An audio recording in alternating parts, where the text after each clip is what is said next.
Otep à tous, bien-aimés frères et sœurs. La question que un journaliste a posée à Félix Tshisekedi est la suivante. Qui raflera la mise entre la Russie, la Chine et les djihadistes? Réponse de Tshisekedi. Bonne question. Les amis, la question, elle est ni bonne, ni amusante. Ce journaliste est un fou. Ça, c'est ce qu'on appelle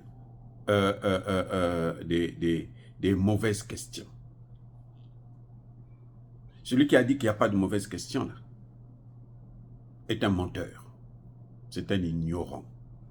Il y a des questions idiotes. Ça, c'est une question idiote. Parce qu'il provoque les gens. Que veut dire rafler la mise? Ça veut dire quoi? C'est celui qui va tout prendre, qui va avoir de gros bénéfices en un laps de temps. C'est-à-dire que c'est comme si le Congo était à vendre. Et il y a les islamistes, les Russes et les Chinois. Islamistes et qui? Dites-moi, nous connaissons les Russes. Depuis quand les islamistes, c'est un État, ils sont aussi des marcheurs, ils sont en train de chercher un marché en Afrique. Depuis quand? C'est là où la question est idiote. Ils pensent qu'il est plus intelligent que nous, mais non, c'est faux. C'est Tshisekedi qui n'a pas compris. C'est Tshisekedi qui n'a pas compris. Eh bien, je vais vous dire, c'est qui les islamistes? Les islamistes, là, c'est l'Occident. C'est l'OTAN. C'est la France. Ce sont les États-Unis. C'est ça, les islamistes. Le journaliste sait de quoi il parle? Quel est l'État que vous avez vu qui est islamiste? Hein? Qui fait la guerre? Les islamistes, c'est une religion. C'est comme on dit les christianistes. C'est les adeptes d'une religion. Ce n'est pas un État. Ce n'est pas une personne en tant que telle. Les christianistes, les judaïstes. Depuis quand les judaïstes sont en train de... C'est les judaïstes qui sont en train de faire la guerre en Palestine? Non. C'est une question idiote. C'est une question provocatrice. C'est une question méprisante. Il est en train de mépriser Tshisekedi. Mais il est en train de montrer aussi sa vraie face, la vraie face de l'Occident. Entre les Russes, les Chinois et nous, qui va l'emporter. Parce que les islamistes, là, ce sont eux. Pourquoi je dis ce sont eux? Mais ce sont eux qui ont amené le terrorisme dans le Sahel. Non? Vous savez pas ça? Ah, attendez, les amis. Qui a amené le terrorisme dans le Sahel? Ce sont les Occidentaux. Qui a détruit la Libye? Ce sont les Occidentaux. Qui est en train de faire la guerre au Soudan? Ce sont les Occidentaux. Qui a détruit le Centrafrique? Ce sont les Occidentaux. Qui soutient Kagame? Ce sont les Occidentaux. Les islamistes, là, en fait, il est en train de parler des terroristes. Et il est en train de parler d'eux-mêmes. Parce que ceux qui sont sur le terrain, là, ils les représentent. C'est ce qu'on appelle la guerre par proxy. C'est ça la procuration. Kagame fait une guerre par proxy au Congo démocratique.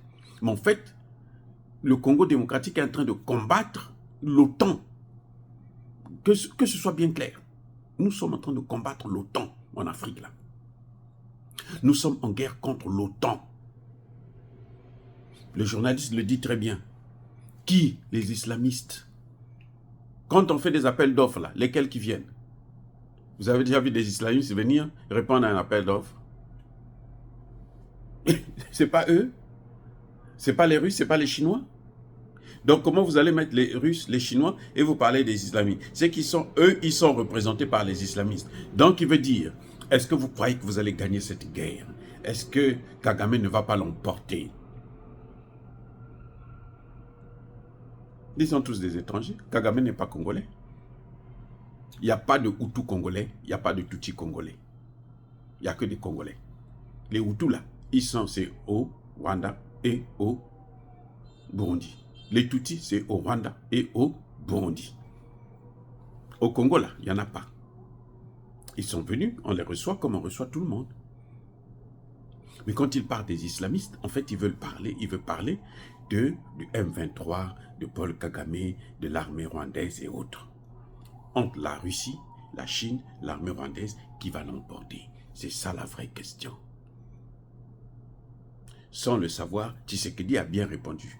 Ça, je le reconnais, il a bien répondu. Les Russes et les Chinois vont l'emporter. Parce que, et il a bien expliqué, eux, ils viennent par la grande porte. Maintenant, qui vient par la petite porte? Qui vient par la petite porte? Les amis, qui vient? C'est les islamistes? Non, ce sont les occidentaux qui viennent par la petite porte. Parce qu'eux, ils passent par Kagame. Ils passent par la fenêtre. Les Russes et les Chinois viennent ouvertement. Vous voyez, ce journaliste est un nulard. C'est-à-dire qu'ils nous ont enseigné leur langue, leur cours à eux là, mais en fin de compte, ils sont nuls. Et voilà. Ceux qui viennent par la grande porte là, les Russes et les Chinois, ce sont eux qui vont rafler la mise. Mais les autres là, qui passent par la fenêtre là, ils vont tout perdre. Et c'est ce qui arrivera au Congo. C'est ce qui arrivera dans le golfe de Guinée. C'est ce qui arrivera en Afrique centrale. C'est ce qui arrivera dans le Sahel. C'est ce qui arrivera en Afrique de l'Est. Bref, c'est ce qui arrivera en Afrique. Ça prendra le temps que ça prendra. Mais c'est ça qui va arriver. Le Congo aussi, la RDC là, sollicite maintenant de rentrer dans les BRICS. Oui, ils demandent aussi à aller dans les BRICS. Donc ce sont eux qui vont rafler la mise. Ce journaliste s'est rabaissé. C'est-à-dire qu'il s'est, en voulant humilier un chef d'État africain, il s'est fait lui-même humilier. Ce journaliste est le seul, ou plutôt la seule personne, à voir, lors des événements de Tiananmen, des cadavres enterrés dans la rue en Chine. Quand ils avaient enlevé le goudron, là, et puis ils ont mis des corps, et puis ils ont remis le goudron. Moi, j'étais à Paris, lors des événements de Tiananmen. Ce que disait Tshisekedi là, moi aussi, je n'ai pas vu ça. J'étais à Paris, nous avons tous suivi ça. Ce Chinois qui s'est levé devant les chars, j'ai encore cette image-là devant. On n'a pas vu les chars écraser des gens et puis les prendre, les enterrer au bord de la route en Chine. Depuis quand? Bon, lui, il a vu ces images-là où? Et pourquoi il parle des choses comme ça? Maintenant, quand je vais vous dire une autre chose. On revient encore sur qui va rafler la mise. Je vais vous dire aujourd'hui, là, les États-Unis, l'Union européenne, l'Angleterre, le Canada, tous mélangés ensemble, ils ne passent plus devant la Chine lors d'un appel d'offres. Quand on fait les appels d'offres, là, quand les Chinois viennent, les États-Unis ne peuvent pas rivaliser. Les Chinois investissent 350 milliards de dollars chaque année en Afrique. Les États-Unis, qui étaient il y a 10 ans à 144 milliards, aujourd'hui, ils sont à 64 milliards et là, ça fait que diminuer. Ça, je vous donne les chiffres d'il y a 2 ans. Actuellement, 2024, là, les Américains sont autour de 50 milliards seulement. Et par contre, la Russie est en train de monter. Il y a 3 ans, la Russie était à 23 milliards. Au moment où nous parlons, la Russie est au moins à 30 milliards, puisque la Russie, ça augmente. Les investissements de la Russie en Afrique augmentent de 30% chaque année. Donc, en dehors du fait qu'eux, ils viennent par la grande porte, alors que les Américains viennent par la fenêtre, puisqu'ils ont les armes, ils viennent pour tuer et puis voler, il y a le fait qu'ils ne tiennent plus la concurrence. Ils ne peuvent pas tenir la concurrence face aux Chinois, même face aux Russes. Les armes que la France vendait là, hein, ils ont donné ça en Ukraine. Les Ukrainiens ont tout pris, ils ont mis de côté, ils ont dit, reprenez ça, allez-y avec ça en Afrique. Ça, c'est les Ukrainiens qui disent, allez-y avec ça. Ça ne marche pas ici. Les Abrams là, ça ne marche pas là-bas. Les patriotes là, hier, les Russes ont détruit 2 patriotes. Vous savez combien ça coûte? 1 milliard de dollars pour un seul patriote. 1 milliard de dollars. Donc hier, 2 milliards sont allés en fumée. La journée d'hier seulement, sans compter les hommes. Donc, que ces journalistes-là puissent savoir que l'Afrique n'est pas à vendre. Tshisekedi est en train de traîner les pas, c'est vrai. Mais nous savons que le Congo va s'en sortir.